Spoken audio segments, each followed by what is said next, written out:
Okay, we're back. What in the world just happened? I am so sorry. For some reason, my computer literally restarted itself.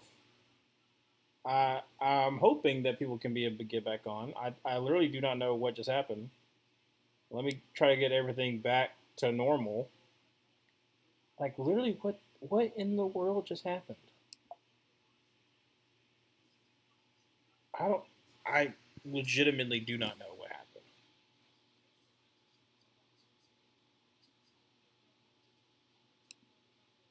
Come on, work for me here.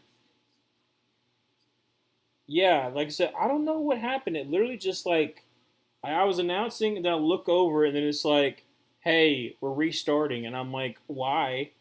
Why are we restarting?" So I'm trying to get everything back to where it was, so I can just kind of like view everything. But I'm glad that I can get this back up. And like I said, it's not like a major thing because, like I said, it's not a major game. Hope it does not happen during a major game because that'd be awful.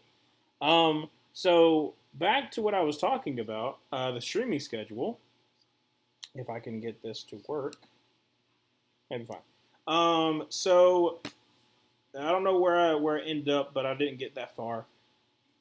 Like I said, today streaming the Hall of Fame game. 23rd, I'm streaming the Ireland game, so the Iowa State versus K State game.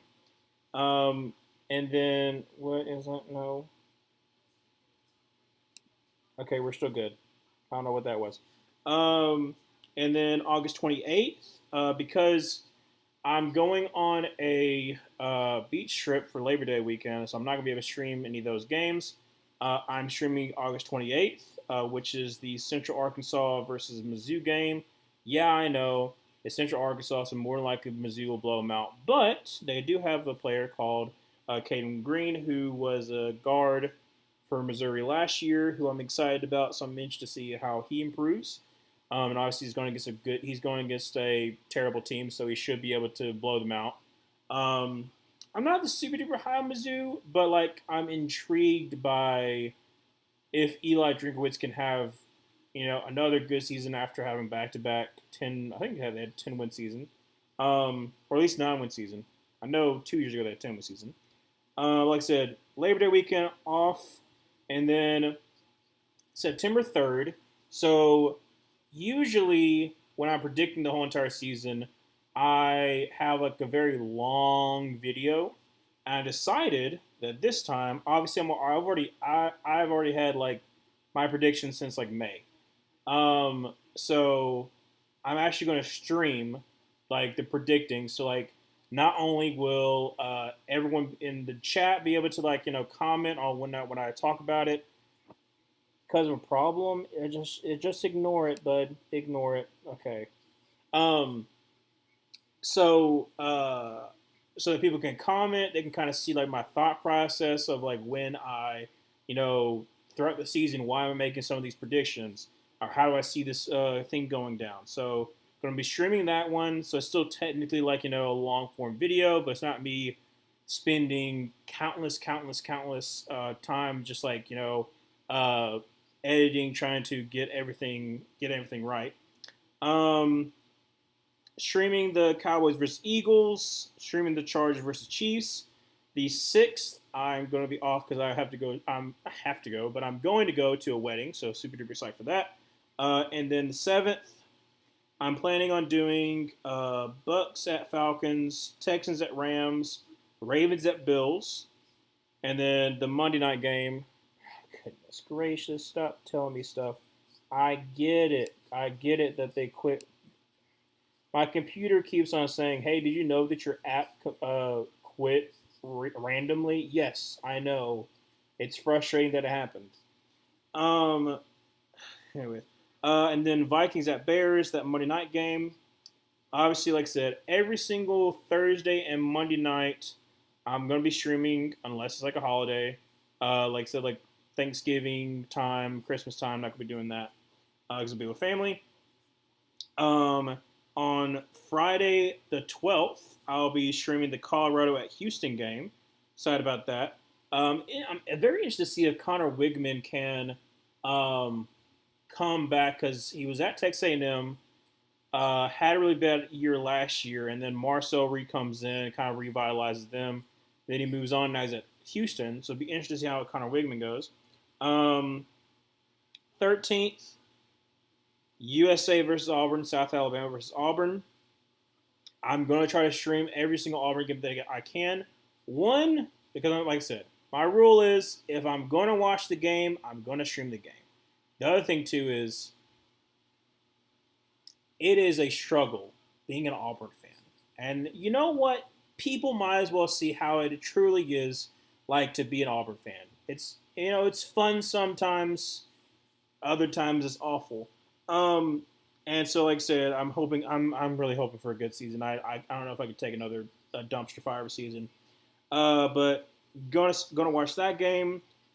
Georgia at Tennessee, that should be a pretty good game at three at like the mid time, yeah, mid time. Florida versus LSU should be a good game also.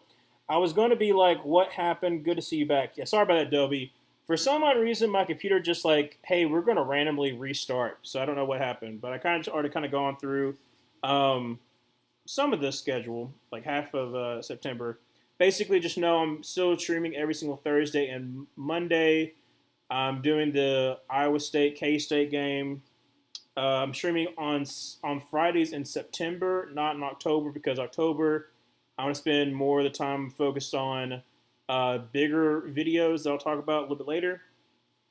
But like I'll be streaming stuff on Friday, like well, I'm saying it on Thursdays, the Central Arkansas Mizzou, because I'll be gone Labor Day weekend for a beach trip, and then the following Saturday on the 6th, I'm gonna be going to a wedding, so I'm not gonna be streaming on that Saturday. But 13th I am, like I said, South Alabama Auburn, Georgia Tennessee, Florida LSU.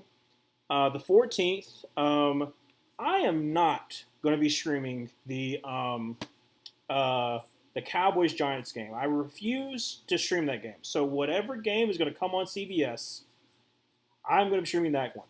And then Panthers at Cardinals is going to come on CBS right after that. So I'm happy about that. Falcons at Vikings. That one's the Sunday night game. Obviously, I said I'm doing Monday night games. So every single Monday night game, Thursday night game. The 19th, I'm going to do the Iowa at Rutgers game because Iowa they have Logan Jones that I'm interested in, the center from them. Jennings, I think his name is Jennings Dunker. He's like a smaller framed tackle that I think can add a little bit of weight and be kind of decent. And then I'll check the other guy. There's a defense tackle that I'm not thinking of, but 20th, I don't know yet because technically, like, there's not really the time yet, but on the 20th, I want to do Auburn, Oklahoma, of course. Because, like I said, if there's an Auburn game, I'm going to want to stream it. So Auburn, Oklahoma, I want to do that. Auburn, Oklahoma, Florida, Miami, I want to do that one. If there's other one that conflict, then I can do either Illinois at Indiana, which should be interesting because I think there's, especially on defense, there's a couple of good players on both teams. And then Texas Tech at Utah. That's another game that I'm interested in. What in the world is going on? Now my Xbox is like, hey, why don't we exit out? I mean, it's halftime, so it's not like a big deal, but this is ridiculous. Okay, we're back. Anyways, goodness gracious. On Sunday, I'm thinking about doing the Falcons at Panthers, Broncos at Chargers, Chiefs at Giants, because of course, why in the world the Giants at Sunday night game? Beyond me. And then obviously, like I said, Thursday, Monday. On the 26th of September, on that Friday, I'm doing the TCU ASU. I'm very excited about that game. I like Bud Clark, who's from TCU, the safety, and then Sam Levitt is an interesting quarterback to look at from ASU. And then that 27th, I want to do Auburn at Texas A&M. There's also LSU at Ole Miss, Bama UGA. Definitely doing that one. Hopefully it's not the same time as Auburn Texas A&M. And then OSU at Washington. I'm excited about that one. Obviously, on the 29th, on Monday, I'm going to do the Monday night game. And then on Sunday, starts the international slate. I'm going to do Vikings at Steelers, Commanders at Falcons, Ravens at Chiefs, and then Packers at Cowboys. So the kickoff just now started. So if I didn't have the interruption, I would have been able to finish this before. But so I'll wait till after the game to kind of talk about the videos that I'm be having coming out. I was hoping I was get everything through halftime, but I didn't. That's fine. Like I said, very very sorry about the interruption where for some odd reason my computer just restarted, but it's fine. I said really good return, so it's up to the 43-yard line. Chargers are going to start off, and that's going to be a handoff to number 34 off to the left side. He's got plenty of room, 50, 45, 40, cuts back in, 30, down to about the 27-yard line. But I will say there was a flag. Don't know what the flag is for. Let's see. Is it a hold? Illegal shift. Oh man, illegal shift's gonna push it back. It was a very nice, like over 40, almost like a 40-ish, definitely like a 35-yard run. Unfortunately, it has been taken back. Dang it, man, that was a nice run.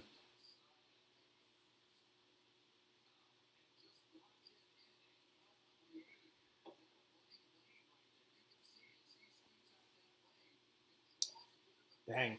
All right, well, you know what? It's gonna be pushed back to about the 30. What illegal shift is like? What is that? 5 yards or? I think that's 5 yards. Yeah, so first down 15. Trey Lance drops back a pass from the shotgun and is going to escape the pocket and get down to about the 43-yard line and basically gets the 5 yards back. So it's going to be second down 10. Still 21-7. Like I said, still easily Chargers. I'm still kind of disappointed about how that ended the second quarter. I was kind of hoping they would let Trey kind of throw it around a little bit. But, yeah, no. Second down 10, 14 minutes to go in the third quarter. He's in shotgun formation. Got Vidal to his left. Drops back a pass, immediately pressured. And it's supposed to be a screen. It's going to lose like 7 yards. I think I actually lost 8. So it'll be third down and forever. Not a really good fake there because they're going to snuff that out pretty easily.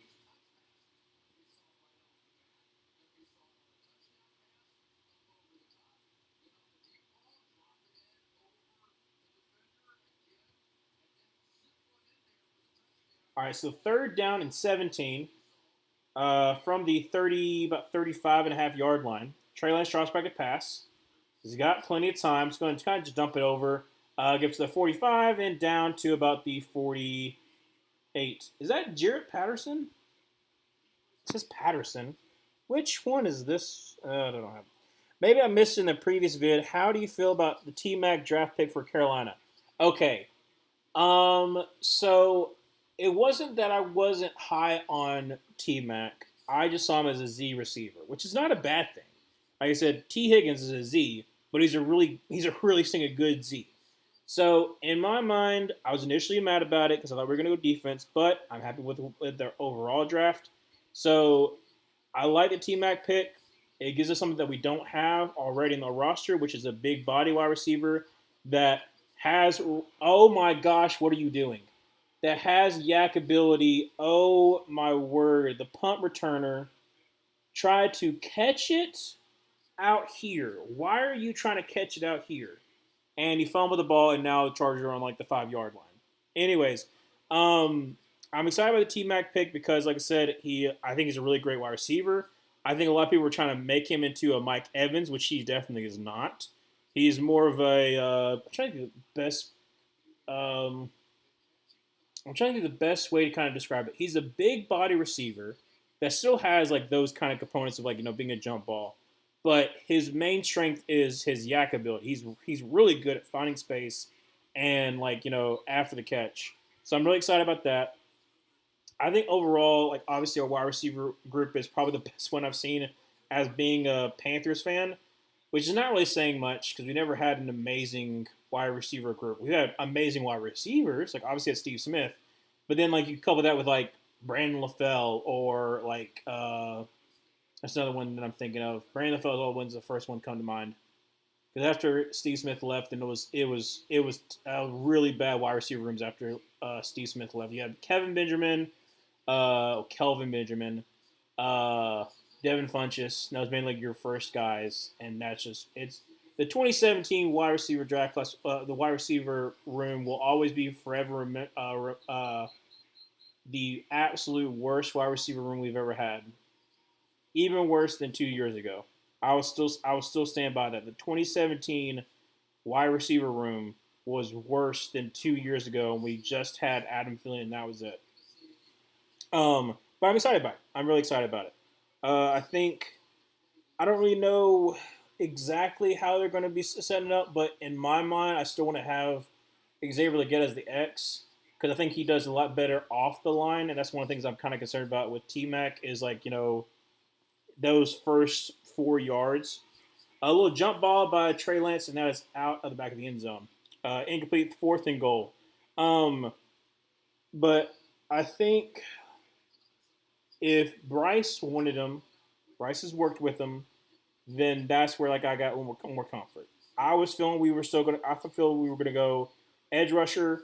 We ended up getting Nick Scorton, who was my number one 4-3 defensive end, which I'm still fine with him being in that 3-4. He still has that build. He can still work that way. But he was my number one 4-3 defensive end. So I'm very excited about that. So that's what made me. If you go back and watch like the draft videos, like my reaction to the pick, I was devastated, but I was super happy about the Nick Scorton pick. And during that time is when I kind of talked about like I've kind of grown to appreciate the T Mac pick. But yeah, I'm very excited about the upcoming season in general. Now, when I say excited, I am realistic. I'm always going to be a realistic Panthers fan. I'm expecting, a little bit of improvement. I think 7-10 should be an expectation with the hope, and I have a hope of 8-9. I have a feeling like, hey, you know what? It's going to be another struggle bus for the NFC South. I don't think any of us are going to have amazing records. As long as we are in December and we have quality football, we're like, hey, there's a chance we can make the playoffs. That's all I care about. Because like last year, yes, you had Bryce coming to his own. You had basically, like I said, the defense was the worst in NFL history, and some of that has to do with the fact that we lost Derrick Brown, lost Shaq Thompson, and a whole other bunch of things. No edge rush to begin with.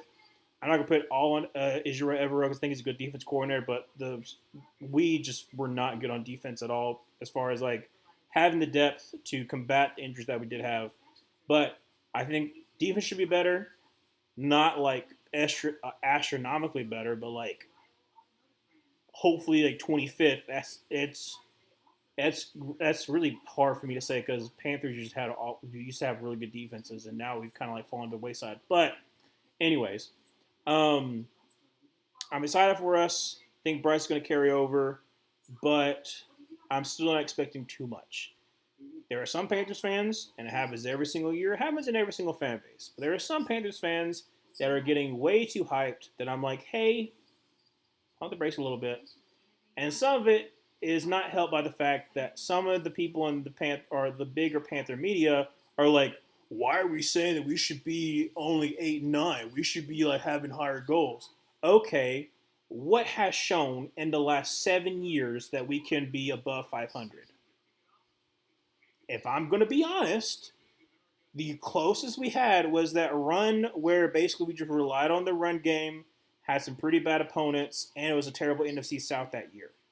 So, like I said, I'm excited, but I'm cautiously optimistic. That's the best way I could put that. Kickoff's underway, so it is 24-7, and that is going to. I didn't even talk about the field goal. Sorry about that spiel. That was a long spiel. 11:26 left to go in the third quarter. Still 24-7. The Lions have been able to drive, but unfortunately, there was that pick that Kyle Allen threw when they were down, I think, in the red zone. Then the other pick that went for almost a house call. And when they were, I think they were the 40-yard line. Not great by Kyle Allen. So hopefully it's Hendon Hooker's time.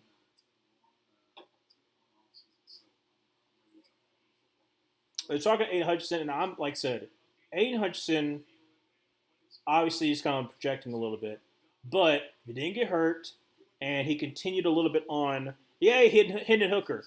Um, I think Aiden Hutchinson has a chance of being a defensive player of the year kind of candidate. Hendon Hooker is evades sack, gets up to 35 and slides down for about a 2 yard gain. It's going to be second down and 8. So Hendon Hooker, the was he a third or a fourth round pick from Tennessee 2 years ago? I think it was a third round pick. But Hendon Hooker, um, I'm glad that they've been like, you know what, we'll just kind of carry you through this offense. You've been behind Jared Goff at least I know for sure 2 years. It's not like he's like a franchise guy, but like you're in that system for a while, and you never know. Maybe if Jared Goff gets hurt, you can have Hendon Hooker in there and be like, you know what, it's not going to be amazing, but it won't be absolutely devastating. So hopefully, like something like that. Um, like ideally, if your quarterback goes down, you're hoping your backup can be like what a Jake Browning did, where he still put up good numbers. Obviously he didn't have the wins that year, but Jake Browning still had a pretty good second half of the season when Joe Burrow had. I think was it the thumb or was it the wrist that it was in that Ravens game that I streamed 2 years ago where that happened, and I remember when that happened. It was like, oh my gosh, he's hurt. All right, so second down and 18. What the heck? When did they have a penalty? Anyways, they had they didn't even show the penalty, but apparently there was a penalty, so it made it second down 18. A gain of about 4 or 5 yards, and that's to be third down and 12. I don't know what. Anyways, I don't know how that happened, but third down and long for the Lions.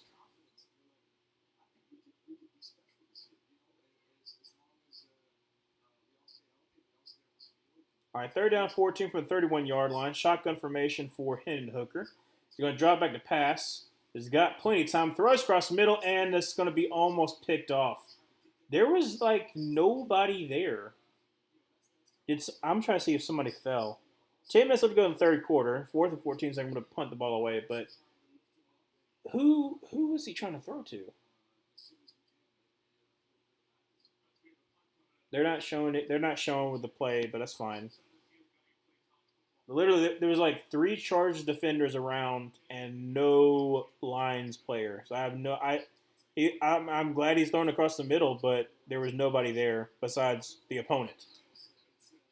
Let's see another booming punt. I mean, it's like another great punt, and it's going to get down to about the 22, 23-yard line, down by Love it. But there is a flag.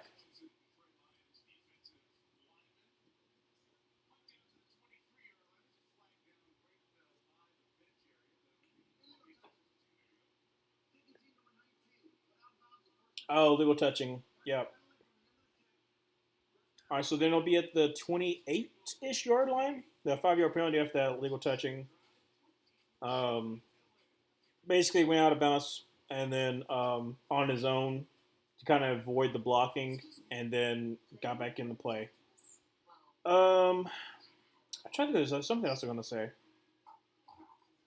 Obviously, like I said, I'll probably wait till after the game to talk about the video schedule or talk about like the streaming schedule. Um, but in case you weren't here, the streaming schedule basically, I'm going to be streaming more college football games on Saturdays. I won't be able to do the first 2 weeks of the college football schedule. I'm doing the August 23rd game, um, but I'm going to be on vacation and then also going to a wedding the following week.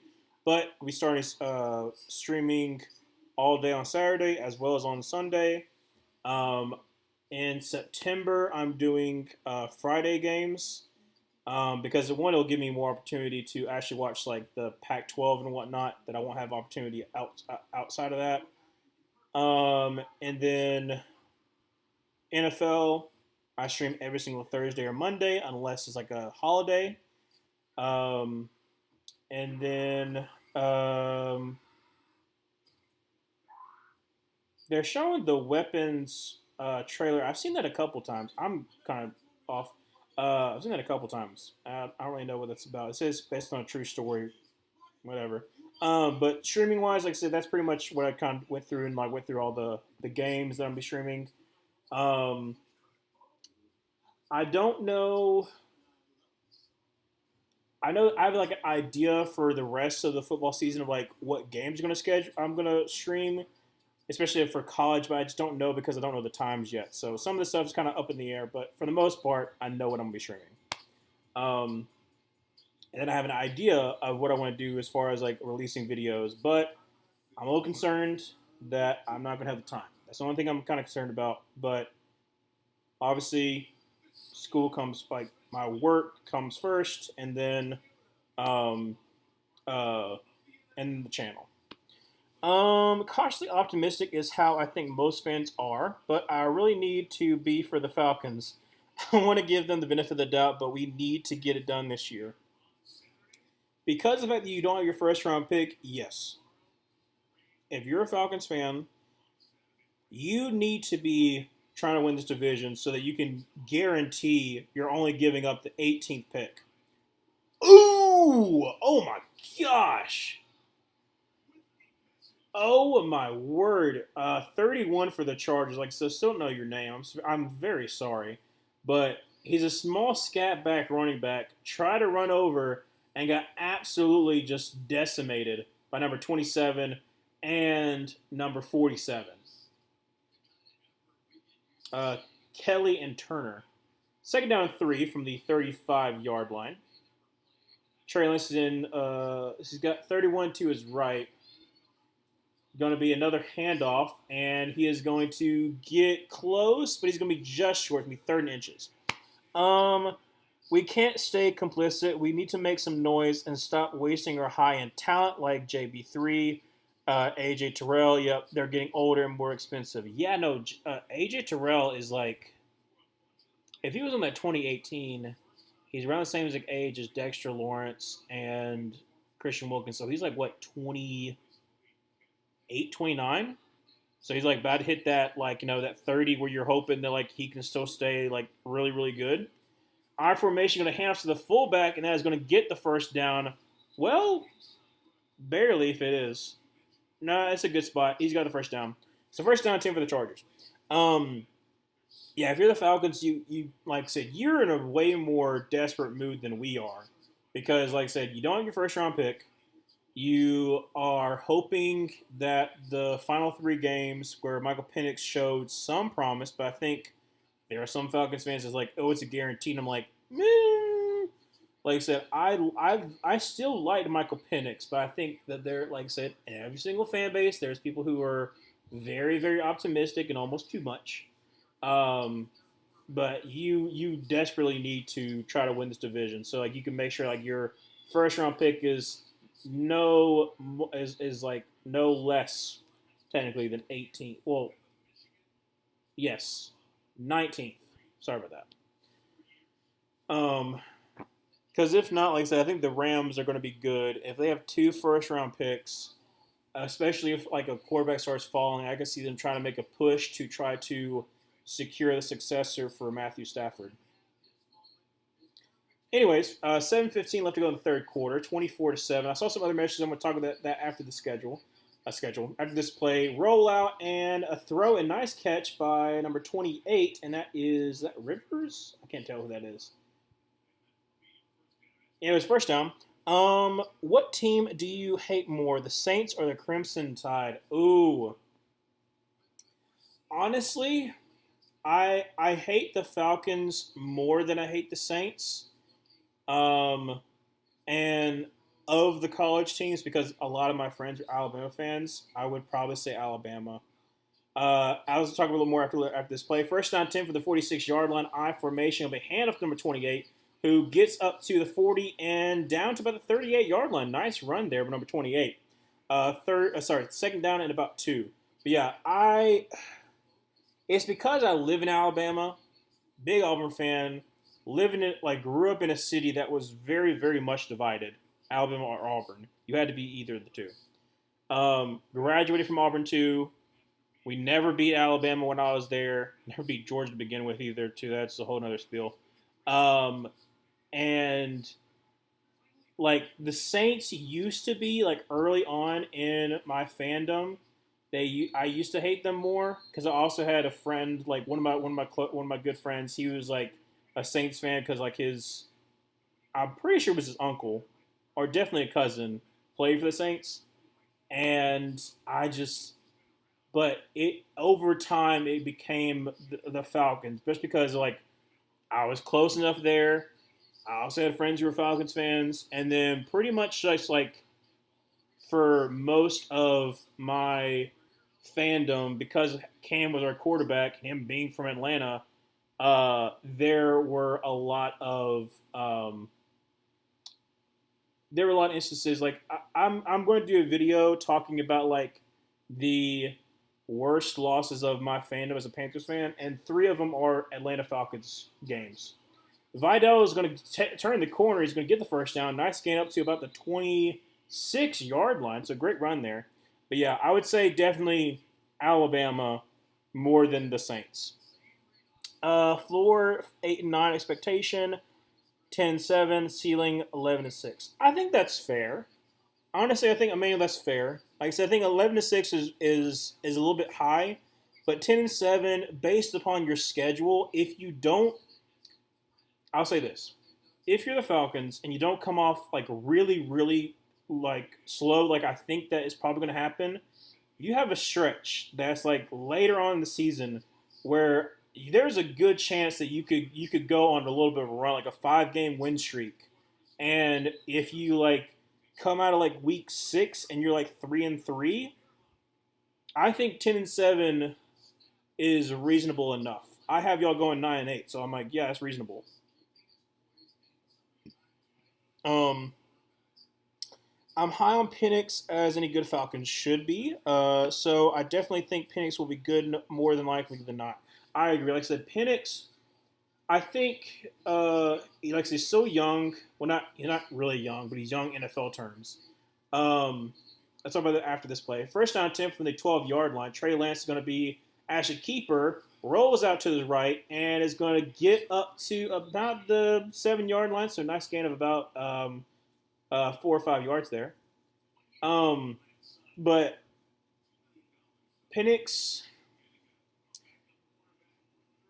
I'm trying to think of like a good expectation for Penix this year. I think if him and Bryce can both get in the 14-16 range as far as like quarterbacks ranked, then I think that's pretty reasonable. Like I said, I'm thinking like right now both are like in that 18-20 range. Like I said, are not quite like above class average, above average. They're decent quarterbacks right now based upon their resume. But if they have another really good year, I think they can start pushing that way to get closer to maybe 12, but more than likely get in the 14-16 range as far as like how your career has gone, talent level, all this kind of stuff. And honestly, like I said, as much talent as Atlanta has, especially on offense, that's really all you need Penix to be, because like he'll take deep shots. You got Drake London. You're hoping Kyle Pitts can finally be consistent enough. You got two amazing running backs. You got a good offensive line. And, it's a touchdown? I didn't know he secured that. I thought he was out of bounds. That is a touchdown by Campbell. Number 38? Who is 38? Let's see. That's out. That's out. That is for sure out. Yeah, because his heel was out. That's what I thought. I was like, there's no way that was a touchdown. Okay, yeah, so it's not gonna be a touchdown, anyways. I think okay, they changed the ankle week, so they're fine. I think your defense should be improved. I think Jeff Ulbrich is a fine defense coordinator. I'm excited to see how your young pass rush is going to be. Obviously, AJ Terrell is so good. Um, Still kind of concerned about your cornerback room outside of him. Jesse Bates is still amazing. So, like you said, you got that pretty much locked down. And then the fact that you got Xavier Watts, I'm still ticked off about that. Right, you got Xavier Watts in the third round. Um, like I said, there's good. The kick is up and kick is good. So it's 27-7 with 2:59 left to go in third.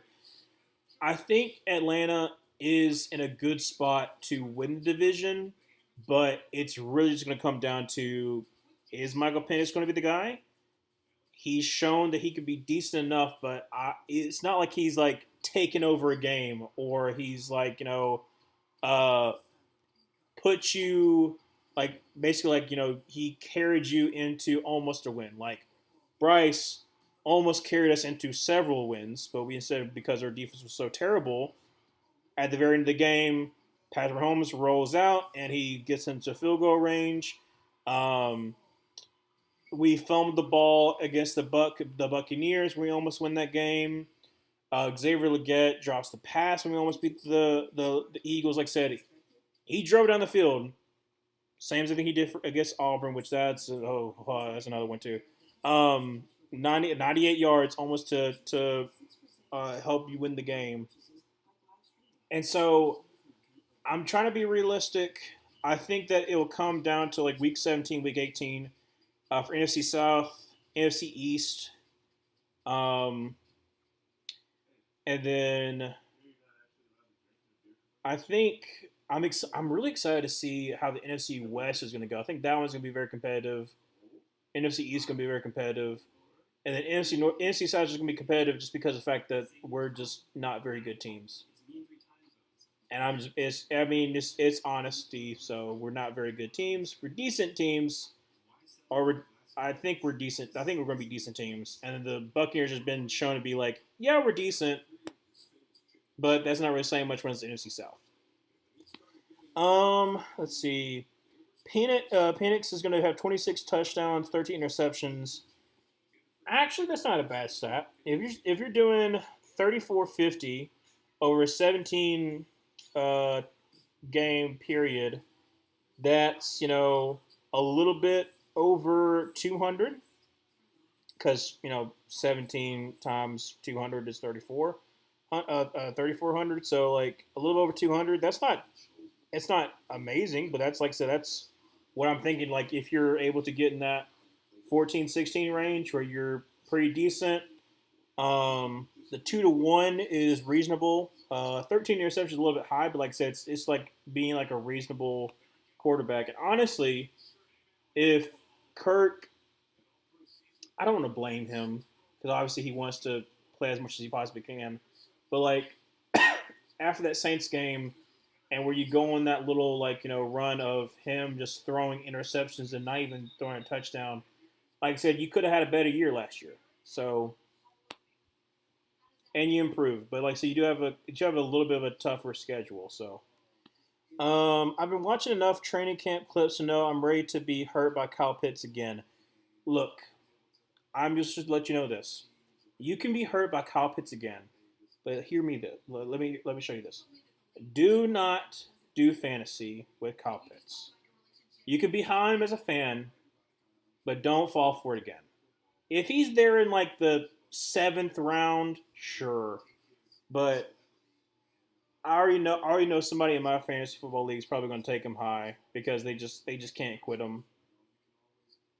Yeah, I mean that's nothing too. I really want to make a fantasy video for the channel, but because a lot of not a lot, a good chunk of people in my fantasy league also watch my videos, I would be giving my secrets away, so I don't want to do that. So that's the reason why I'm not doing a fantasy video. I want to, but not to the detriment of my chances in the league. Nice pass by Hendon Hooker, gains about 7 yards there, and is going to get the first down. To love it, by the way.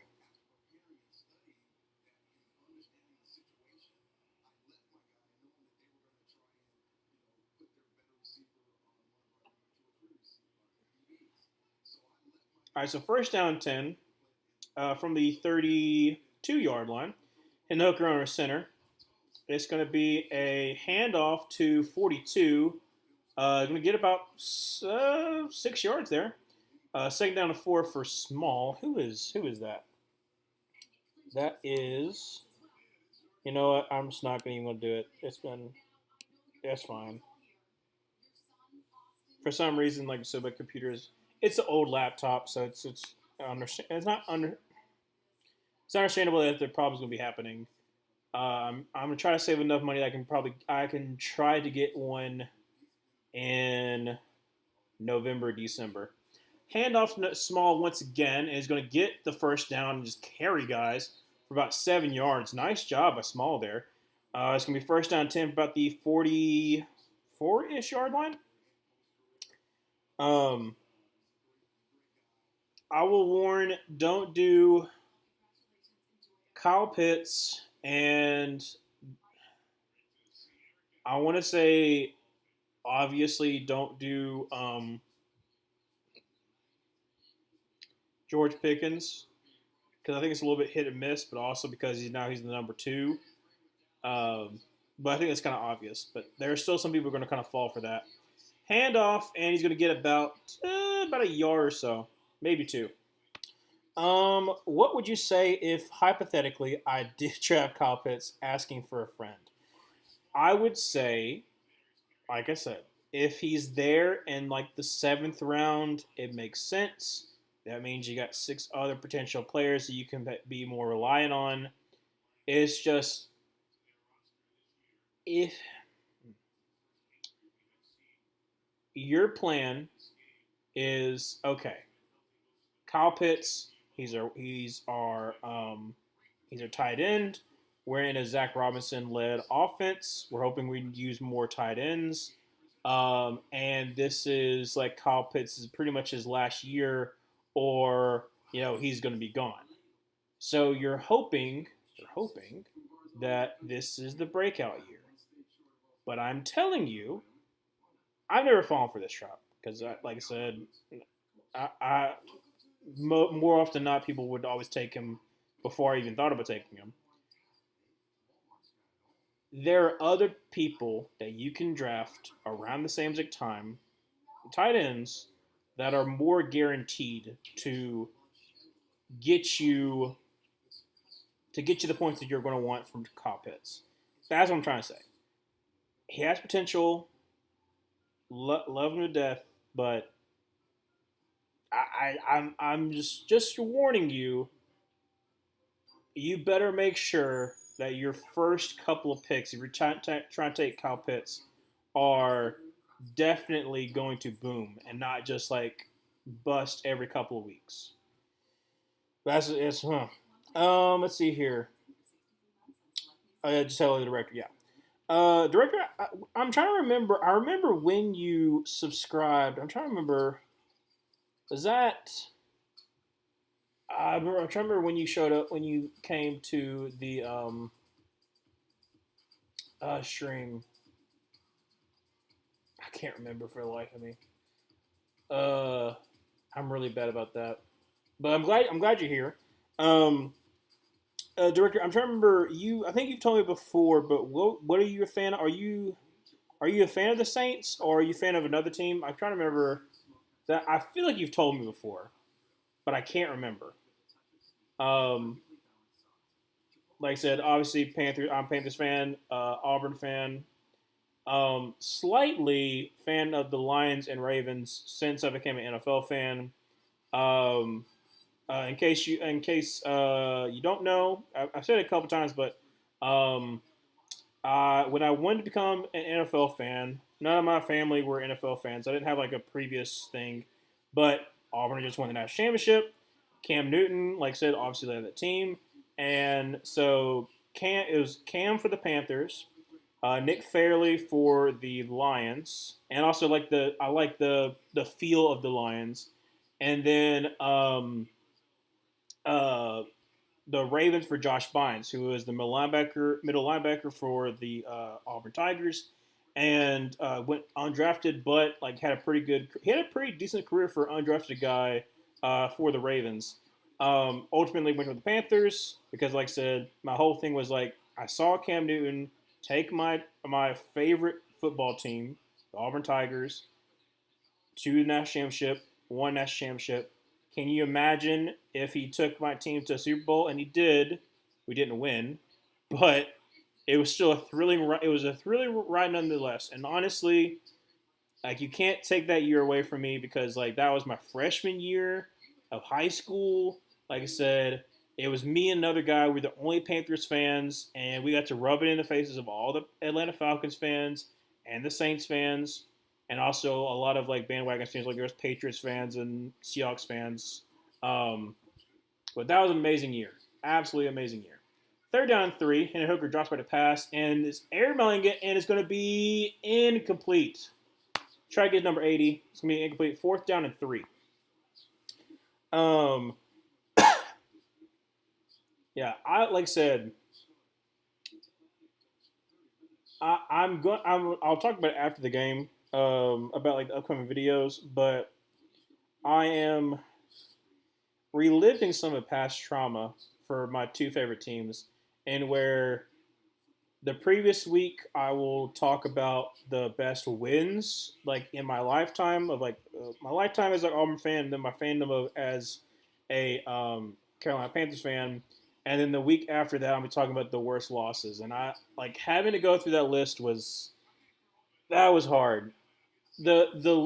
Trying to decide the ranking of worst losses was way harder than the best wins because there oh my goodness, being a fan of both these teams have crushed my soul on so many times that it's like, okay, do I want to talk about the worst one of when it happened or the worst one that caused the downfall of the season, or like there's so many like well I'll talk about it in each of those videos, but I'm excited for those videos.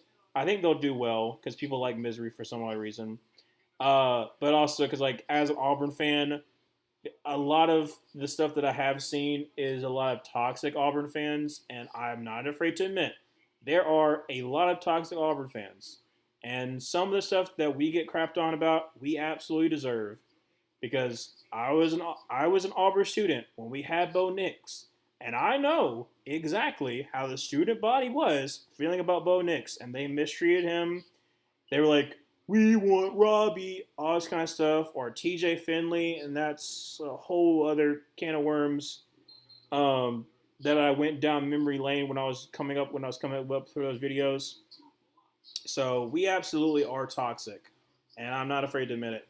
Hendon Hooker rolls out to his right, and he is going to be just short. It was fourth down and three, only got 2 yards there. Almost got it, but nice job there by Hinton, defense tackle number 78, for stopping him. And it's going to be turnover on downs.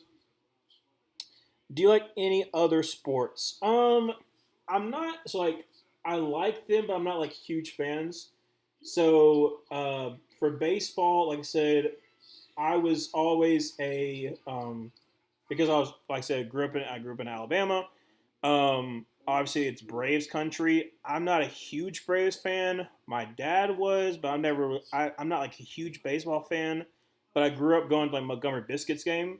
So like technically, my favorite player is Longoria because he went to the Rays minor league is the Biscuits, and so I actually got to see him when he was on the Montgomery Biscuits. Like I was like 7, and so if I'm going to choose, I'm like in between the Rays and the Braves, which are very different kind of run franchises. Um, and so a lot of my friends are Braves fans. So like, I would kind of say like I'm a kind of Braves fan because I watch the games because that's what's on. But I'm not like a huge baseball fan. Basketball, I became a Rockets fan because of Jabari Smith because I got to see him while I was in college, and I was between him and Walker Kessler. But I was like, I don't know if I could be a Utah. I don't know if I could be a Utah Jazz fan. So I'm like, I'll be a Rockets fan. And then what's interesting is obviously like we can't do any gambling in Alabama, which is fine. I don't really gamble, but after the first round of the NBA playoffs, where Houston got eliminated, I was like, all right, well, what team am I going to be rooting for now? I was like, you know what? I kind of like Halliburton because I like Halliburton and Pascal Siakam because 3 years ago, when Halliburton got traded, it was my first time, my first only time ever playing NBA fantasy, and I did Steph Curry my first round pick. I think I did Pascal Siakam my second pick. Uh, and then I did Halliburton and Sabonis. Those were my top four picks, and all of them had like their best, like some of their best years. And it was kind of cool that Sabonis and Tyrese Halliburton got traded for one another, and they still did really well that year. And my first time and only time playing, because like I'm not really like that much into basketball, but now that Kevin Durant is at the Rockets, I'm like, hey, that's pretty cool. That's pretty cool.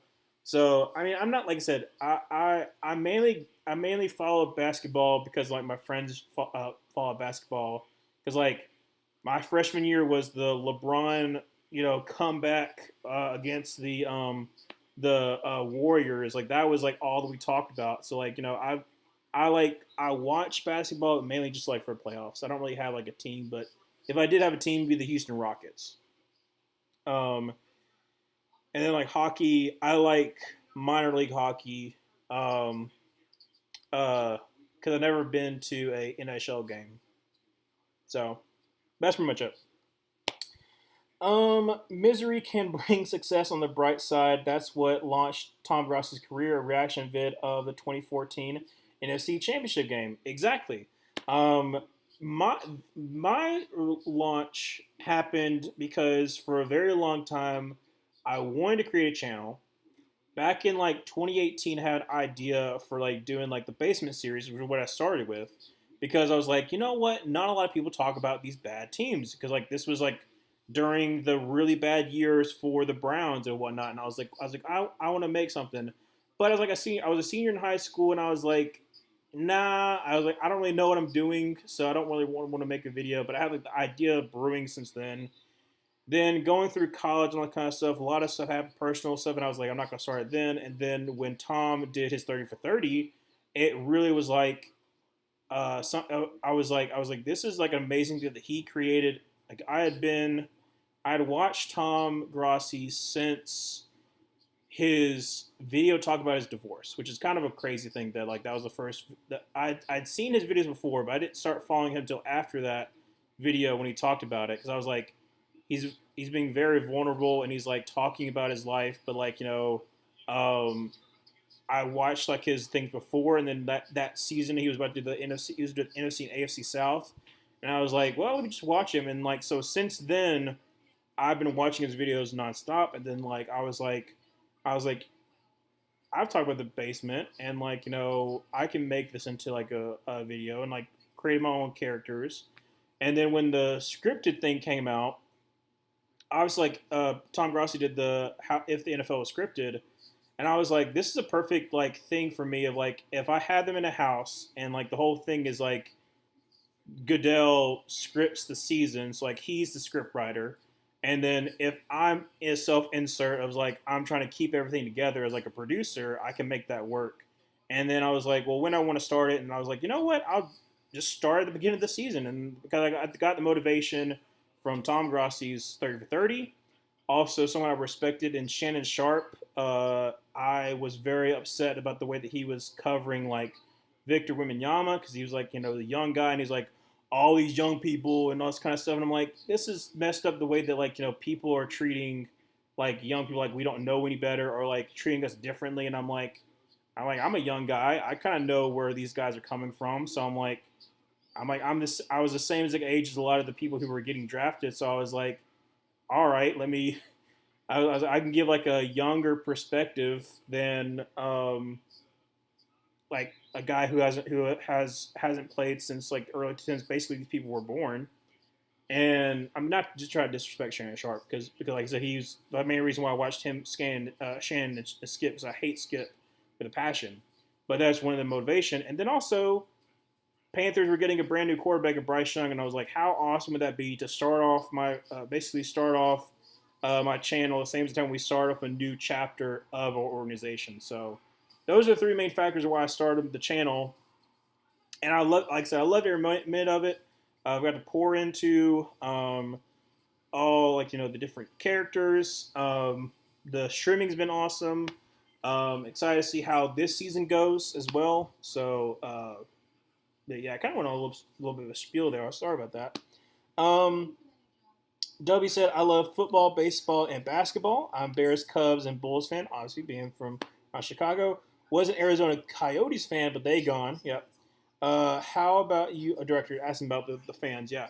I would say, because I think W asked me before if I was a baseball fan, but yeah, like I said, I would technically say if like anything, I'm more like the same baseball and hockey. I'm more of like a minor league fan, just because like the proximity to where I lived, like Montgomery Biscuits, Birmingham Bulls, Columbus River Dragons, Columbus River Dragons, Birmingham Bulls hockey, minor league hockey, and it's fun because like I said, you're like up close personal and it's cheap.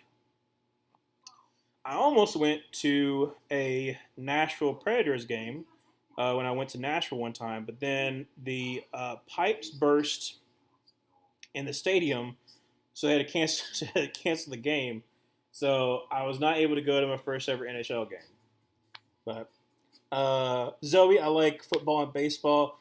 Zoe, you're a Broncos fan. Are you a Rockies fan as well? Or are you a fan of another baseball team? Director, I'm a Chiefs, Thunder, Royals, Sharks, and Sooners fan. Ooh, Oklahoma Sooners. Hey, Director, I don't know if you were here earlier when I talked about the streaming. I will be streaming the Auburn at Oklahoma game, so be ready for that one.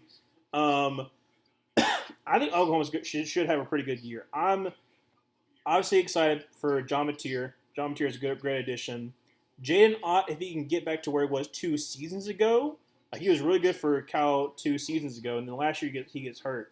Um, so that's interesting. Oklahoma, I think Oklahoma will get over the six. I think they're projected to have 6.5. Um, I think they're going to hit over that. I think I feel pretty confident about that. But you do have a little bit of a tough schedule. Um,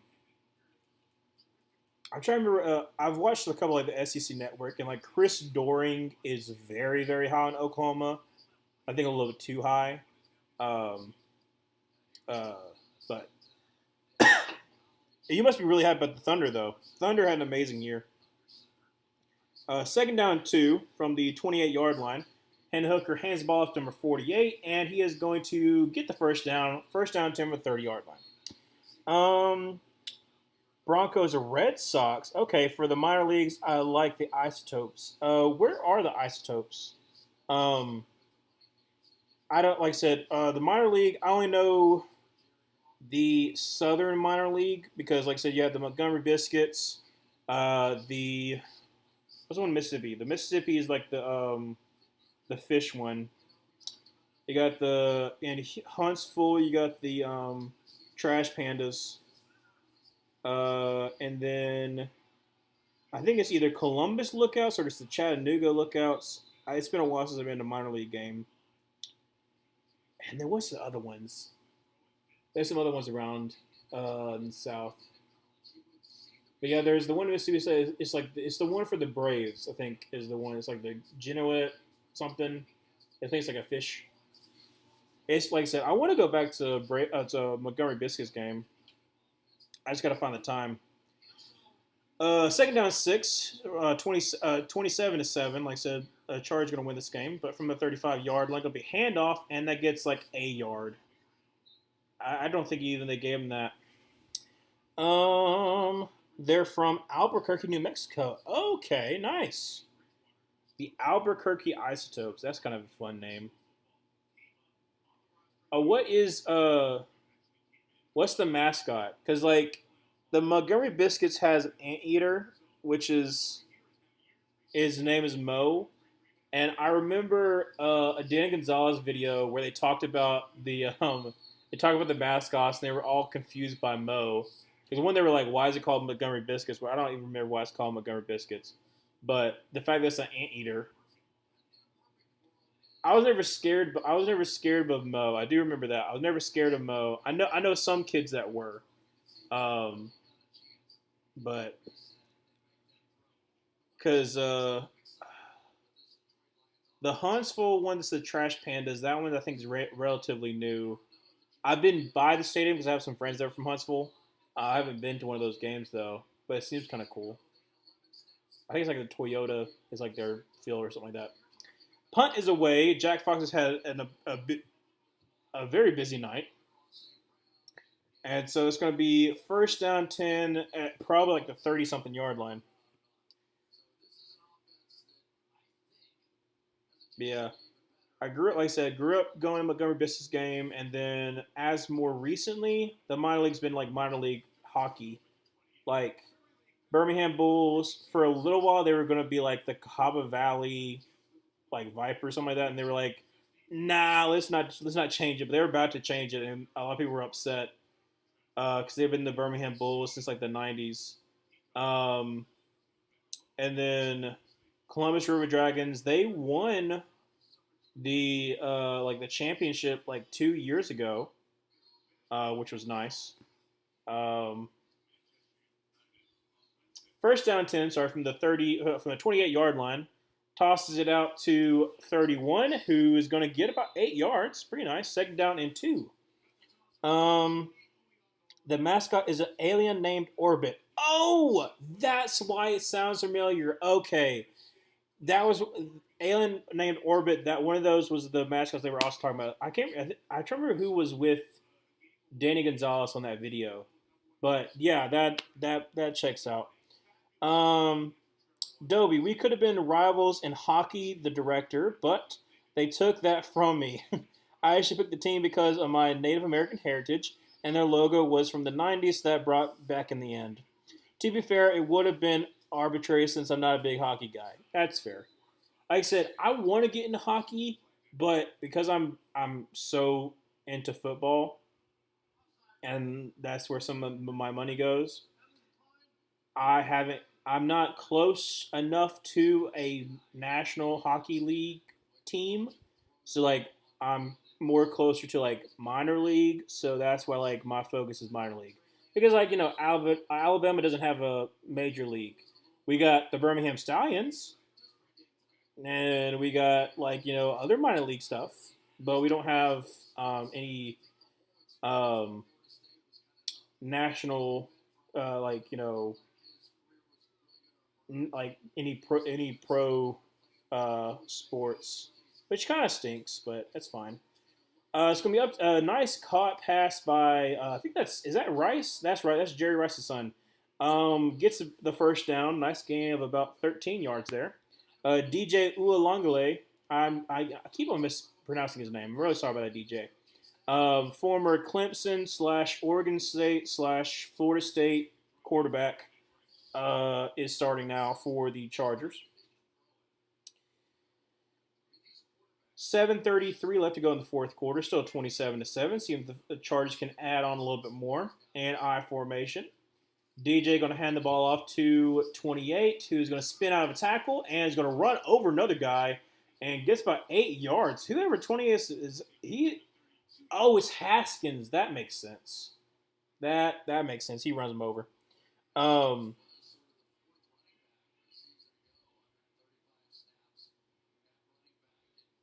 I mean, he just ran. Oh, is that Dane Jackson? Oh, sorry, Dane. Yeah, that runs him over. Oh, the director, you asked me about the if I hated the Alabama or if I hated New Orleans more. As far as college football goes, I hate Alabama more. I used to hate LSU second, and then I went to the Tiger Stadium when Malik Neighbors actually cooked us up. Um, and I realized how good Tiger Stadium is better than Jordan Hare. It sucks I had to say that, but it is true. Um, but now LSU is number 3 and Georgia's number 2 because Georgia used to be the always good but not good enough team, and then they won they won back to back national championships. They've been really good. We haven't beaten them since 2017, and that has caused me to hate Georgia way more because in the video that I'll talk about for worst losses, there is one in particular that was the worst one of my young childhood, and I've never been able to. Not I'm not never able to get over that, but it caused me to hate a player that I also have a video talking about the players that I hated but I respected, and because like Georgia is like also like a close proximity, it's gotten a lot heated because they've had a lot more that they can say because Auburn used like growing up, Auburn led Georgia, and now because Georgia has absolutely dominated us, now it looks like well Georgia's dominated the series. Yeah, as of recently. Let me hand off to Vidal. Is that Vidal? I think it is. Yeah, down to about the 2 yard line. It'll be second down and goal. But also shout out, well not really shout out, but really call out UCF fans. Now maybe they've kind of tempered down a little bit, but back in 2017 and 2018, they were insufferable. So maybe they've gotten better, but I was not. There was a time I hated them second. They were absolutely awful. It didn't help that I went to the Peach Bowl when they beat us, and they were absolutely. It just seemed like every single one of their fans had never like they felt disrespected, which is one thing, but then they were like delusional too. They were like a Cowboys fan. Sorry, they were like I don't even want to go. I don't even go into it, but the nicest fans were Minnesota fans. Minnesota fans were very very nice. I'll give you a shout out. Minnesota fans are very very nice. Um, Kentucky fans were confusing because it was a close game, and then they were like leaving in the third quarter, like, "Oh, we're never gonna lose." Like, okay, hand off to Vidal. I mean, that's just they actually just crashed that in. He like lost about a yard or so, so it's gonna be fourth and goal from the 2 yard line. Um, who was other ones that really? Florida fans are fine. My uncle graduated from Florida, and we made him an Auburn fan. He graduated from Florida, so he's also a Florida fan, and he tried to make me almost a Florida fan. So in 2010, I went to the Florida versus LSU game inside the bowl, and like I said, it was fine. It was nice. It was like Urban Meyer's last year at Florida, and it was an amazing game. But I was like, nah, it doesn't compare to Auburn because that was the Auburn Kentucky game that week in 2010, and I was so focused. I was like, I'm making sure we don't lose because we almost lost to Randall Cobb. Which I think other fans that I've dealt with, but yeah, go Dogs, go Gators. Yeah. What's other ones that I've dealt with?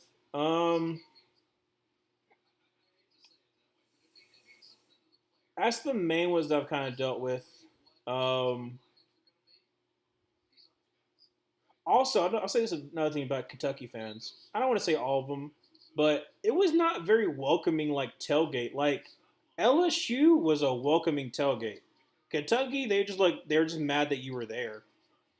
Um, but the people that I was around were nice. But like outside of the tailgate, it was like very much like we don't like that you're here, and I'm like that's not. I feel like that you should have like I don't know. It should be like a balance. It should be like when the game starts, it's like yeah, but like you're still like supportive around each other. But no, and then I think the other ones that I didn't really meet Virginia people. So in the 2011 season, we went to the Chick-fil-A Bowl, and before the game, we went to Hard Rock Cafe, and I started to feel kind of sick. And mom was like, "Something's wrong with you. You're not eating your food," because like I was like ate a lot. And so she was like, "Something's wrong," and then she felt my head, and I felt awful. And she was like, "Well, we paid for this ticket.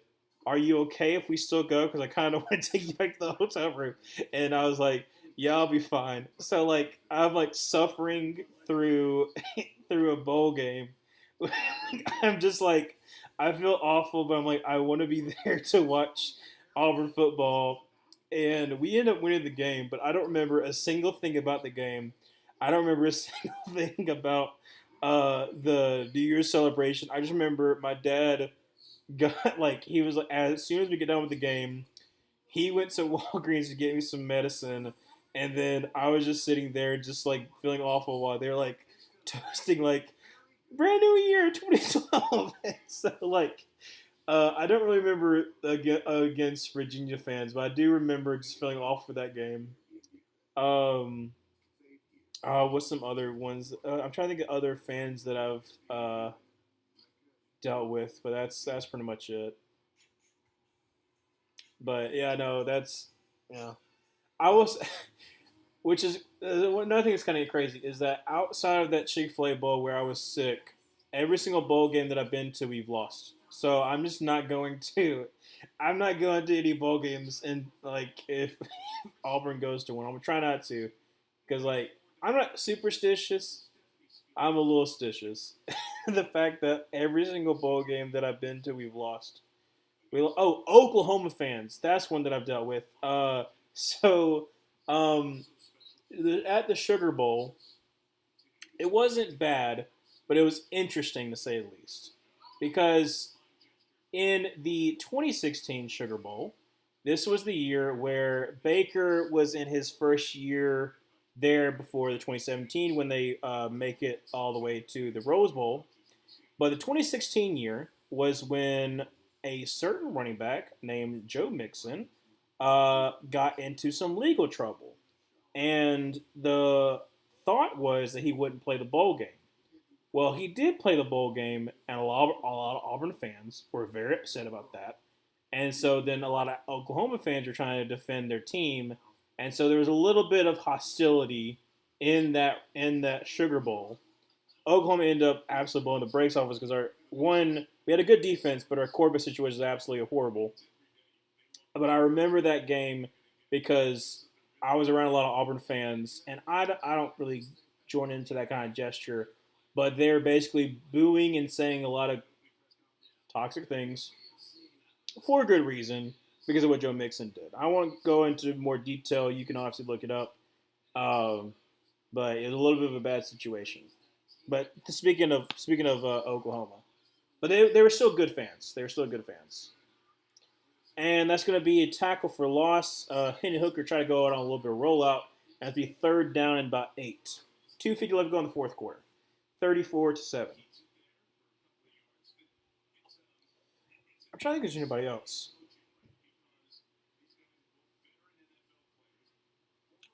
I have family member. I have family members who are Arkansas fans. They're fine. A little passionate, but they're not crazy. Like they're like some Arkansas fans that I do know. Not my family. My family are like the normal Arkansas fans, not crazy Arkansas fans. Um, I do want to go to a South Carolina home game. I'm hoping that like a next year Auburn plays at South Carolina because I want to go to South Carolina and it'll give me an excuse to go to South Carolina because I guess the Auburn play. Um, 2 minute warning. Still 34-7. Like I said, they're pretty much running the clock out at this point. I'm trying to think if there's anybody else that I've dealt with. Um,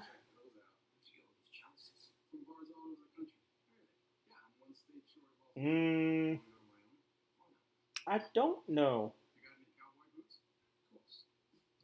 I can't think of anything on the top of my head. But anyways, um, The reason why I will say this too. I think my LSU hate, not really hate, but disdain kind of like goes back to 2011. That's where like I hated Alabama a lot too, uh, because in both games where I was there. We got absolutely blown out, and being a an 11-year old, a lot of adults were absolutely the absolute worst to an 11-year-old me. Like a Alabama fan, don't know how I was able to get beer in there. So it might not have been beer, but it was some kind of drink. Like literally turned his cup and poured it on me as we were walking out after the game had ended. So that's going to be like where like that's like you're an adult, you should act better. And then LSU, I think it was just because like there was like another route. There was like a really rowdy, being kind of disrespectful kind of guy, and like he was doing it to me, and it was like one of those things. But like I said, over time, I've kind of like grown to like LSU fans helped going to the game at Tiger Stadium, and just seeing like they're very passionate people, but they're also down to earth people. And unfortunately, I'll say this too: if you're ever going to a SEC road game, there's a chance that you're going to sit close to. Um, there is a traveling fraternity of students that comes to Auburn. And each time when I went to LSU, when I went to Kentucky, I was sitting by them. And I know of some of them, and they were the absolute worst. When I talk about how there's toxic Auburn fans, a lot of it has to do with the fraternities, but they were always starting to try to start fights. And um, I had to like almost like defend, not defend, but like I had to basically be like, this is not all of us because like LSU fans were like what the heck's going on over there? I'm like, honestly, I have no idea. And then I almost had to like get involved, which I'm glad that I didn't. But like they were trying to start fights, and it's like it's. I love being an Auburn fan, but I also hate it at the same exact time because there's the toxic side that it just makes you almost feel bad that you are an Auburn fan, which is like kind of messed up to think about, but like it's the truth. Like there is because the fact that in my lifetime, obviously we have won national championship, which not a lot of people have done, but we also since winning that championship, since going to the championship and losing 2013, since 2013, all of our rivals have won a national championship. LSU won a national championship. Alabama won a lot of national championships, and Georgia finally won more national championships. So like we've seen a lot of success around us without us personally having success, and that's where it's kind of caused this toxic environment. I'm kind of going on a little bit of spiel there because the game's over. They're just kneeling the clock out. But there's a toxic environment of a lot of fans who haven't seen success or has expectation that we should be compete for championships, even if we have not shown to be that.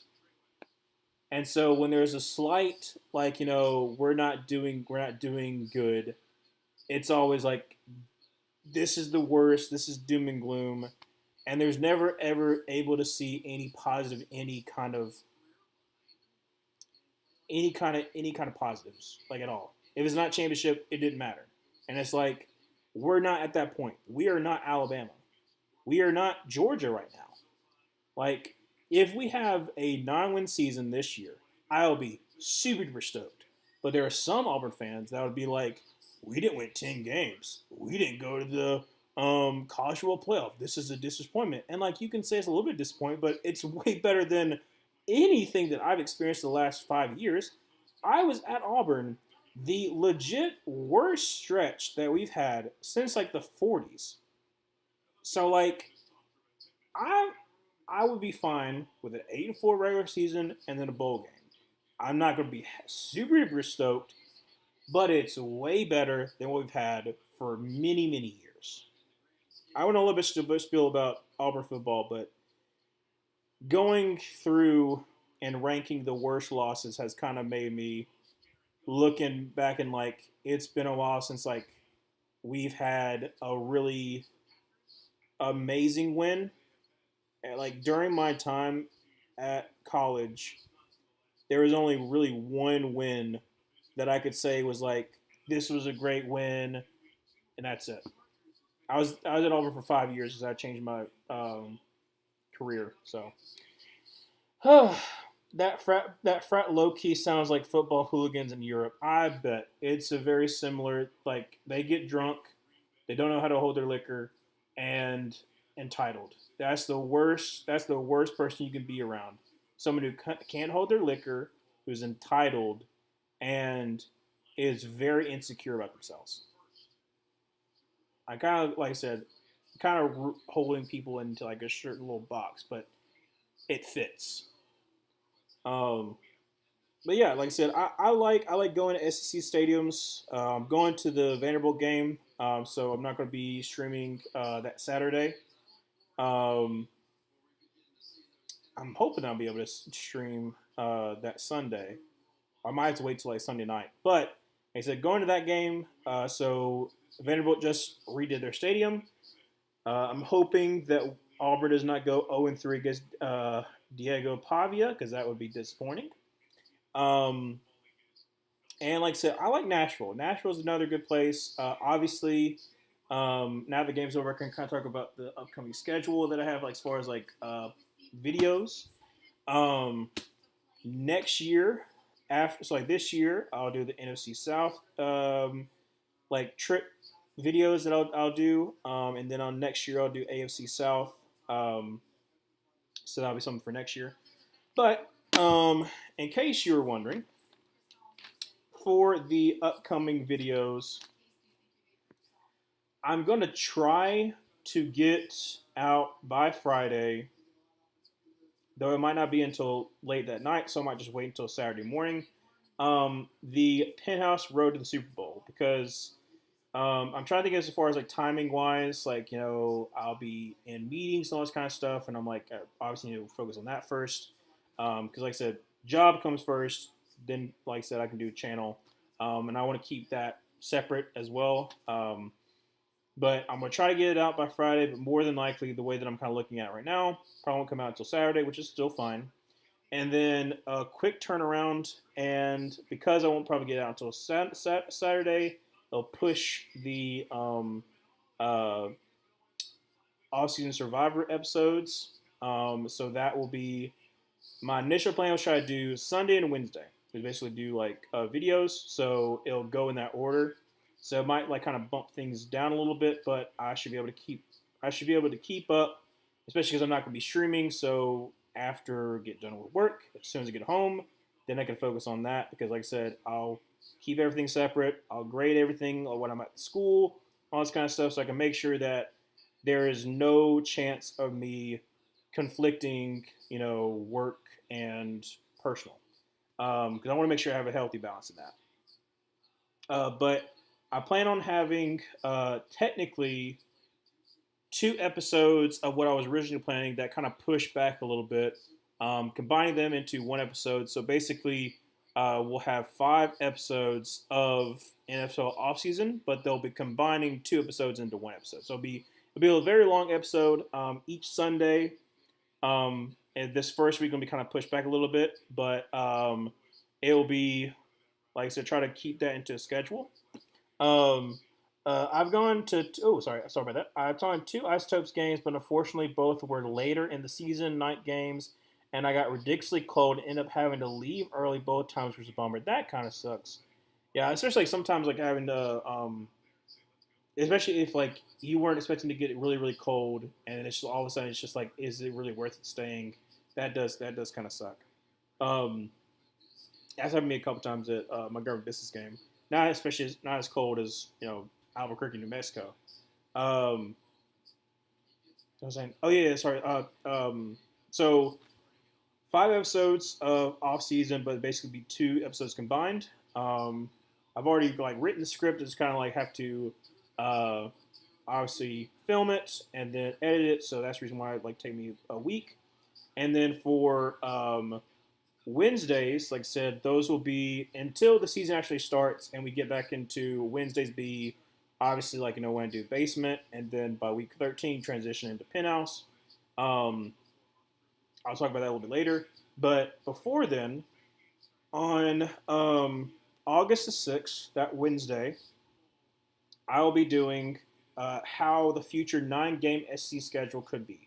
I did a 18-week schedule video, and it did pretty decent. So I'm like, okay, a little bit of a hot topic with the SEC is like, what if we go to 9-game schedule? Well, I kind of figured out a way that we could make it work.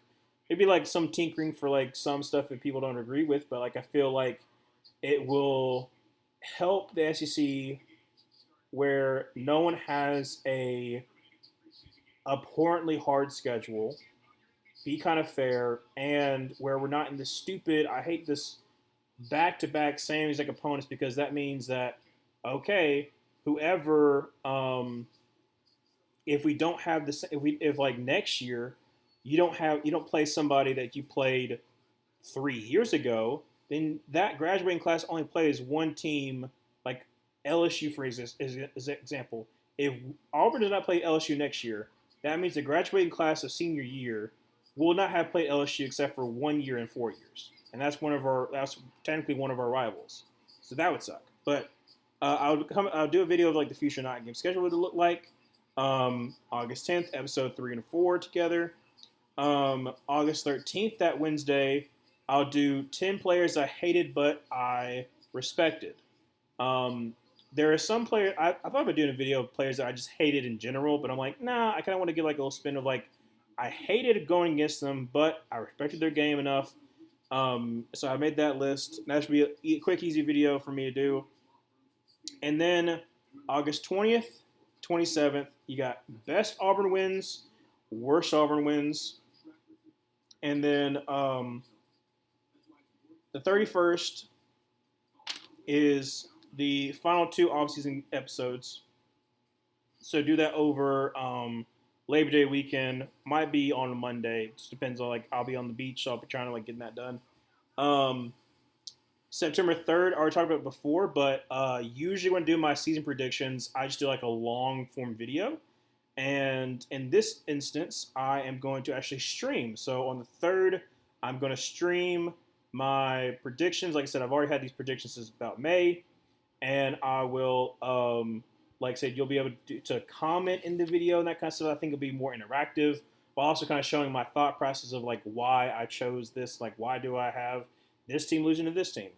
So I'm excited about that. Obviously, the season starts on September 4th.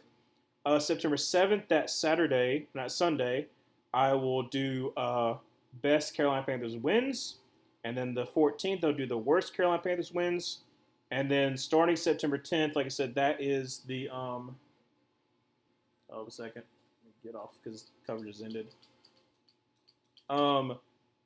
Starting September the 10th, like I said, that's after week 1 gets done. So every single Wednesday will be the basement until you transition into penthouse. But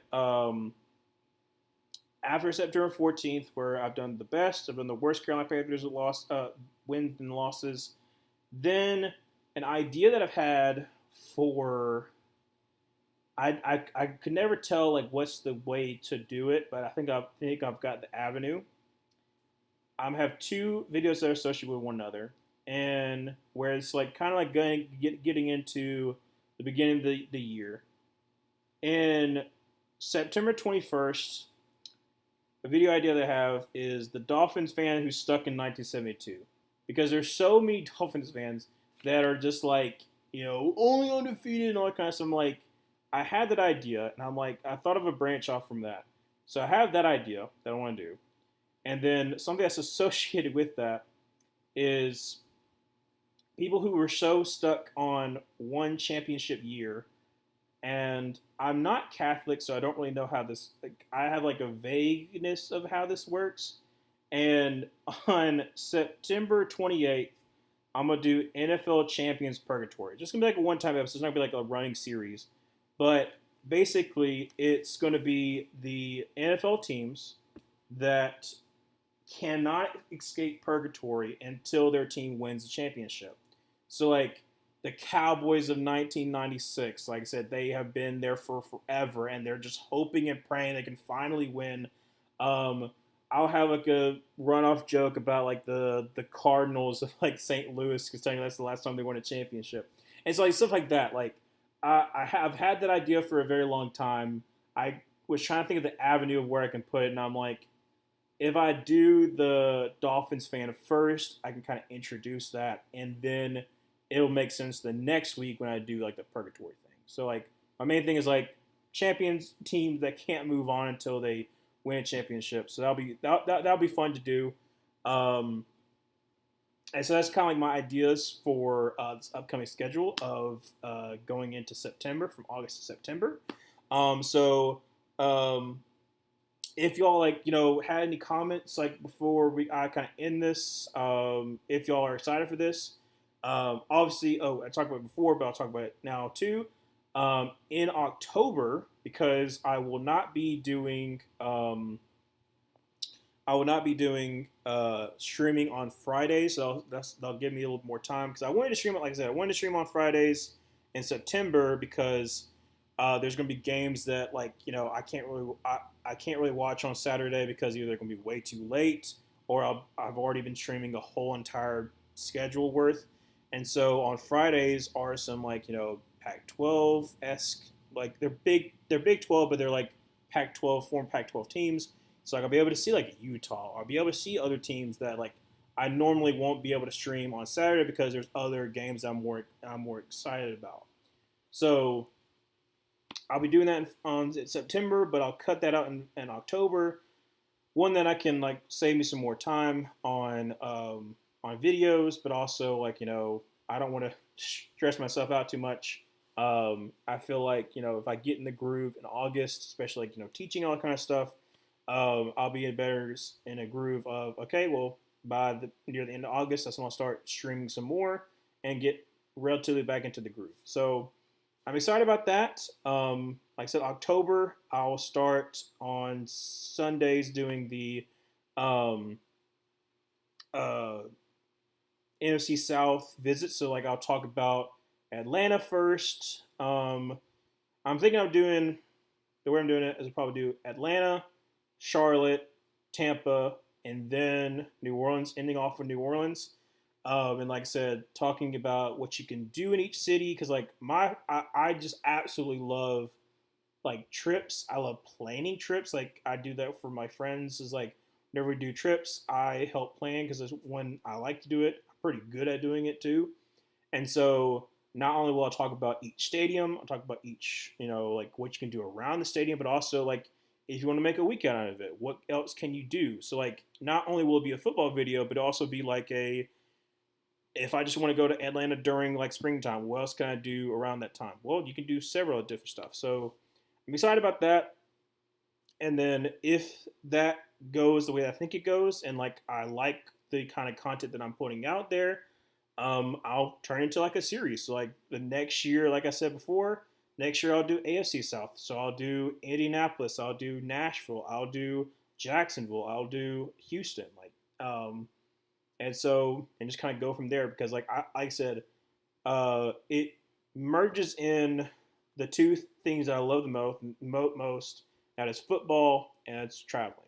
So, super excited about that.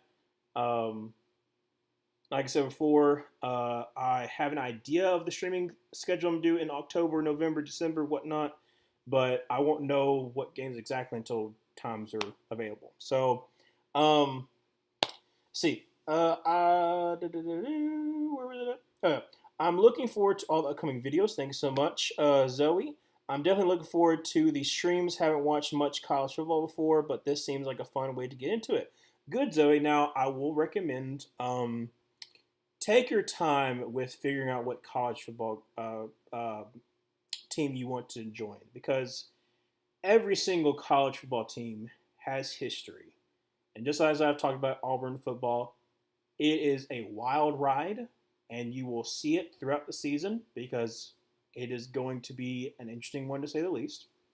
Um, so if you want to be a bystander, that's fine. If you want to join a team, I just recommend taking precaution because learn a little bit about the football team before you join because it is, like I said, every single one, and that, like I said, um, Dobie can tell you about it.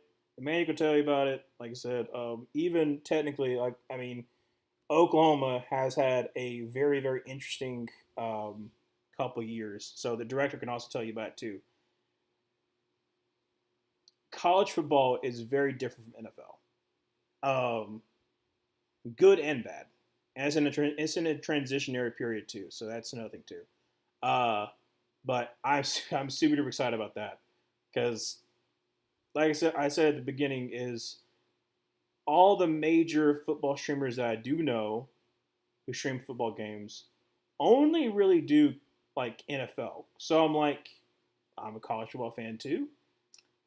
If I do like the schedule that I think I'm going to be able to do, I think that I'll be able to um, grow the channel. My goal is I want by the end of the football season to get to 500 subscribers. That is a very, very lofty goal of mine. I understand that. But if you don't set high expectations with small goals, like so you have the long-term goal, which is, you know, 6 months down the line. So 6 months down the line, want to get to 500, and have small goals along the way of like, okay, you know what, I'm hitting that, I'm hitting that, I'm hitting that, hitting that. Then like you can get stuck in a rut, and I want to shoot for the stars. Last year I wanted to hit 250. I got a 200. Didn't get 250, but I feel like with everything that I want to be doing, as long as the quality is still there, I think I can hit 500. So I'm hopeful for that. So that'll be really nice, really really sweet. Um, Other than that, I'm trying to think if there's anything else I was going to add. Oh, nothing too. I probably, I'm just going to say probably because I'm not going to say definitely, but I probably will not be staying up as late as I have done in previous years. Previous years, when I was in college, I could, and there was, I'm trying to remember which game it was, but there was one game that I stayed up until like 1:30 to 2 o'clock in the morning. I was very surprised that y'all stayed up that late too. We were just talking. Um, but because I need to make sure that I'm well rested for my students, like I said, that takes precedent over this. I probably won't be spending a lot longer after a game concludes. Obviously, this will answer questions and go on for like a little bit, but I'm not going to go on for way too much longer. But that was something that I was like, I, I was like, I definitely do not need to be doing that. Being from New Mexico, we aren't exactly very relevant in the college football world. You were 2 years ago in New Mexico State because of Diego Pavia. So you know what? Um, Vanderbilt has Diego Pavia and also Eli Stowers, who is a really really good tight end. Um, New Mexico State actually beat Auburn 2 years ago. It was the biggest upset. Um, I want to say I don't want to be hyperbolic, but because of the New Mexico State upset, even though New Mexico State was a 10 win team, and I'll go into that a little bit later, like later on the line in the future.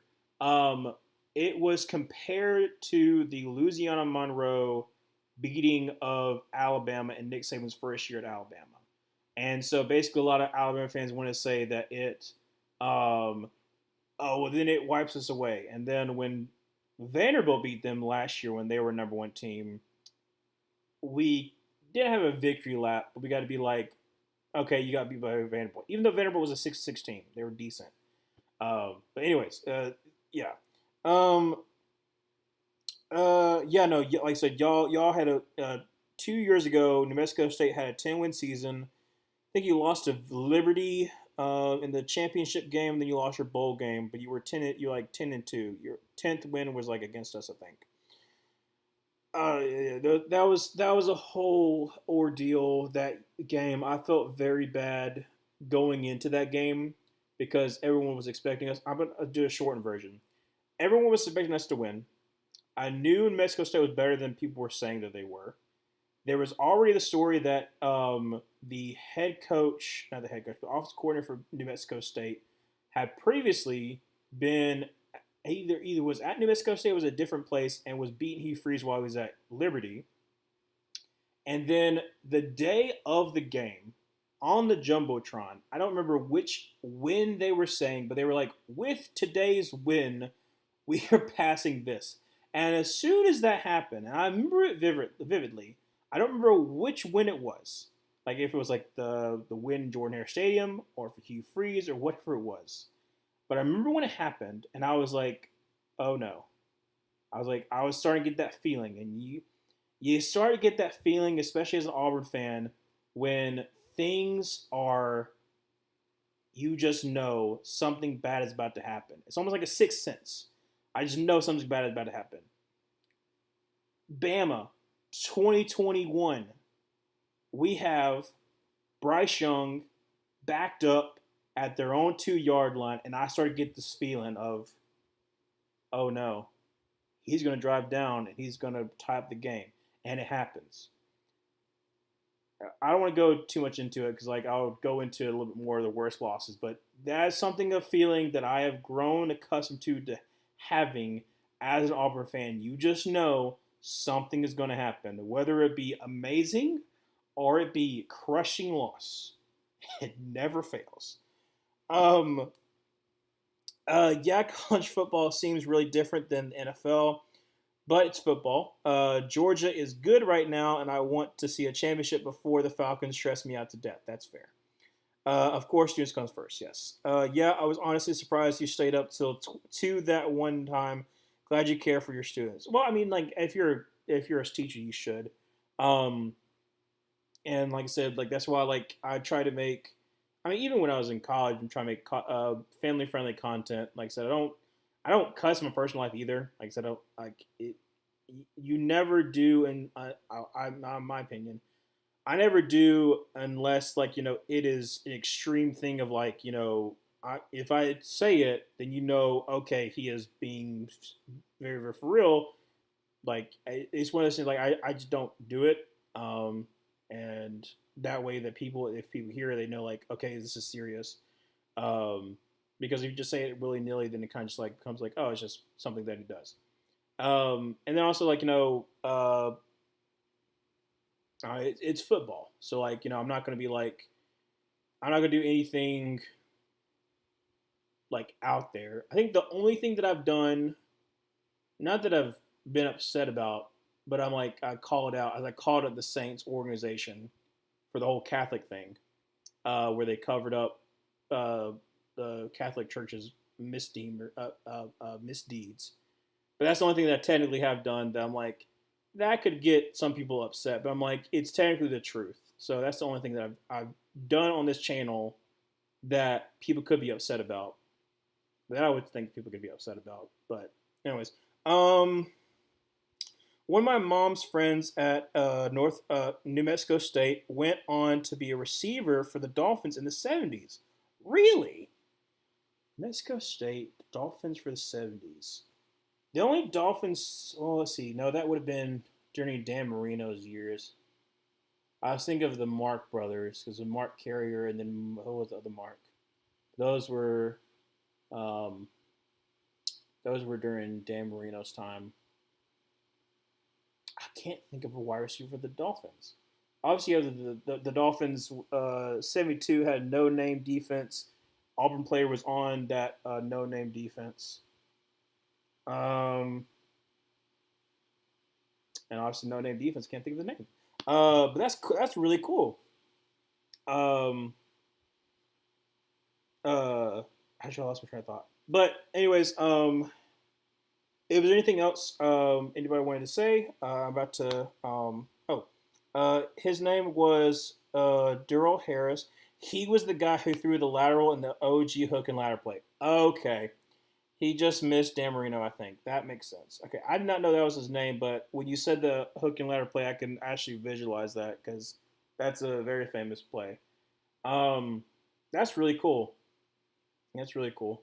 I will say for New Mexico State, I don't think Daniel Pavia will do Diego Pavia. Sorry, will do anything in the NFL. Just his play style is more like a college kind of play style. But Eli Stowers, who you will learn as being probably he's not Brock Bowers, but he is a really good tight end who will more than likely be definitely the top in the top three tight end selected. I feel pretty confident he might be the first one. Um, but he's really good as well. So um, he's still top 10 in career receiving yards for the Dolphins. That's really cool. I guess, like I said, especially if you're there for a very long time, let's say it's the 70s. Let's see. Oh, no, my computer's still been kind of weird. I won't look it up. But that's really cool. I'm trying to think. I mean, obviously, Auburn's had a lot of people come through. I'm trying to think people, but I've also known or grew up around people who had family members that were um, NFL legends, and most of the family that are the family of the living legends are really good. Like they're always kind to me. They weren't stuck up. And then you do have some family members that are. Um, that's the one thing that like it always gets me if like you have a family member that's a huge mega superstar in like our kind of culture kind of thing, whether it be football, like whether it be like sports or music or something like that. Uh, Seeing how I don't know why I went a little bit spiel there, but seeing how that like affects you, that's interesting to see the least. To say the least. But that's really cool that like your mom, like I said, your mom's friends. Would you say your mom's friends? I missed that. Mom, your mom's friends. Oh wait, so your mom's friend is Darrell Harris. Oh, okay. I don't know why I misread that. I was like, mom's friends like a brother or something like that. That's really cool. So I probably need to end. Yeah, I probably need to end soon. Uh, but like I said, it's really fascinating. Like I said, with streaming, I get to meet new people. So I get to talk about kind of like pretty much anything. But it's also cool how it's like different like connections of like um, I know this person and this person did. Um, I'm lost on my train of thought. I probably need to end. I keep on saying I need to end. I need to find an ending spot of what I want to say,